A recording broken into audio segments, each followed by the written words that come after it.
Hello everyone. I hope everybody's having a half decent Sunday. The winds are up in the last few minutes. They're picking up. See the trees up there blowing around. They said it might rain today, and I really wanted to do a little bit of work on the boat. Since I hurt my arm, I can't push myself because it just gets really sore and irritating, and kind of takes the fun out of working on the boat. So what I did today is I had to get the top of the rub rail epoxied because the sheeting in the middle, it's taking me so long to close it up. The sheeting in the middle, the plywood I used for the hull, looked like it might have separated just a little bit, and I don't want to take any more chances of any more damage. So I took the time today to mix up a bit of epoxy, and I'll just show you really quick what I did here. Oh, sorry, man, I bumped into that one, didn't I?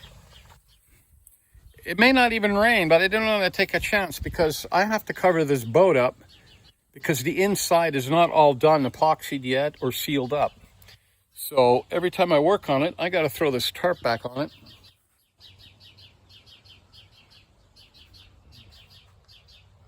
Okay, it's no big deal, but the point is it's a lot of work. So I'm just going to stuff the camera inside the boat just to show the rail area for the cap strip. I went around the whole perimeter and I epoxied it, and basically that's all I did today.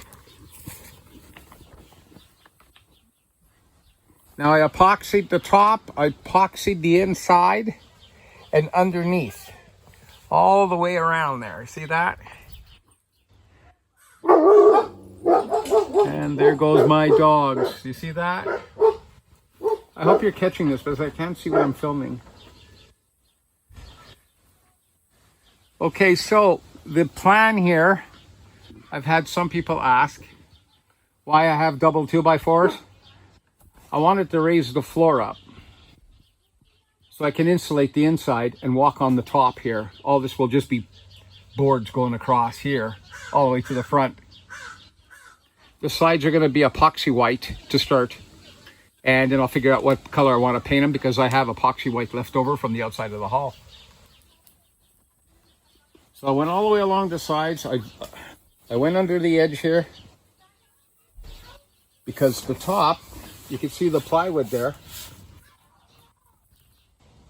I hope I'm getting that. It looked like it was kind of separating a little bit here and there around the middle over there somewhere. So I thought today I better take the tarp off and get some epoxying done across there. So now I thought of epoxying it all the way down, but that'd be a waste of time if I'm going to epoxy paint it. So I'm saving my last 3 gallons of epoxy for the floor. Now I'm going to pick up some 1.5 ounce shredded fiberglass, and I'm going to cut strips and I'm going to epoxy it right in over these boards, because that's just pine board here, to seal it from the weather as best I can. So I'll have to cut strips that fit in the middle up to the center and up the side a little bit there, and then fill in that strip and up the wall a little, up the frame, and then I'll epoxy that in, and then I'll do the other one on the other side until they're all done. There's 15 holes, so there's 30 spots I got to do right to the bow there. Pretty big boat, eh? I kind of like seeing it upside right now because I can actually get the girth of it. Now, I had a couple of frames that didn't come all the way to the top. I don't know why. I remeasured them and they were the right measurements. They just didn't pan out. I'm not going to touch them. I've decided to leave them where they are. You see that one there? And that one there? But these one touch. See that? Some of them touch, no problems. I don't know what happened. Yeah. Measure 6 times and hopefully you get it right. So that's what I did today, guys and gals. Next step here, I'm on holidays in 2 weeks again for 2 weeks. And I think I might just hold off the epoxying with the white till then, so I don't have to rush it. Because once you mix it up, whatever you mix up, you got to use. See that? Yeah, I put those cross braces inside now instead of from the sides. And this thing's sturdy. It's not tied here, but it's sturdy in the middle. I ain't going nowhere. I got high winds here. It's really ridiculous the wind we get here. You know, it really is. So over here, right through here, I'm going to be putting a mini deck in here. And that's going to support the top of the transom. And then at the bottom, if I'm getting this, I'm going to put some wood from here to the bottom to help hold the transom on the bottom. So when I put the outboard motor on the top here, I'm putting it out on the outside of the boat. There's going to be enough strength to hold the transom in place. I don't want it pulling off, right? So that's the gist of it for today. You can see that tarp is just rippling along there. You know, it'd be beautiful if we can get, you know, the wind to stop, but it's always wind. And then they asked for rain today. And I'll be honest with you, it just may not rain. It's just very windy, and the sky moved in and really plays havoc on one's brains, because you got to figure out how much work you can get done. It's a beautiful day. It's, you know, I think it's like 2 o'clock in the afternoon. You know, I could have mixed up some epoxy white and get in there and start painting. But the winds came up, the clouds came in, and no, I wasn't going to take a chance. So that's another segment of Dan's 30-foot dory build. I said last time I had 101 or 109 subscribers. I believe I got 191 subscribers. Thanks everybody for hanging in there. I wish I could bring you more quality videos, but you know me.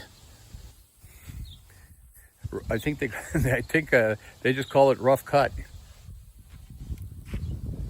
So my goal this year is to put a small deck in the back, like I just finished telling you. I want to put a small deck in the front to help support the front end, just me, and also create a storage space in the front where I can stuff things in there and not having them sit all over the deck. Yeah. So in about 2 weeks, I believe 2 weeks, I may pick up a sheet of 1/2-inch ply before then. And if the weather's good, I might sneak it onto the boat in the back here by just opening up the tarp from the back, because the weather's just, you know, really stupid here. I just don't want to get caught with it starting to rain all of a sudden and having my epoxy exposed. Now, if you saw some of my earlier videos about a year ago when it was upside down, I had epoxied a large section of the starboard side, and it was late in the afternoon, and I think the dew at night had settled on the epoxy overnight. So by the time I got up in the morning, and it was sunny, nice morning, beautiful morning, I walked outside and it looked like there was chalk all the way down the side of the boat. And it took me forever to remove it. And I believe when the epoxy sets, there's a resin left behind on the surface. You're supposed to be able to wash that down. Well, boy, I'm telling you, it took a lot more than that. So that's another 9 minute video. I would have videotaped me epoxying it, but I don't think that, you know, that was worth really taking the time to do that. And it's 2-to-1, so by the pump. So 2-to-1, and I was just doing 2-to-1 amounts, like a 1/2 cup at a time. And then I went and used it. Then I came back and did another 1/2 cup at a time. And then I used that. Because last time I lost almost a cup. It kicked so fast, it got me by surprise. And what I'm using here, I'll show you again. This is the product I'm using.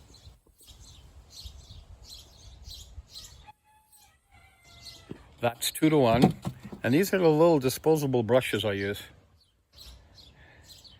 You get, the price went up on these since I last bought them. I think it's $20 for 17. That's on Amazon. You got to really look around because you can find some really good deals.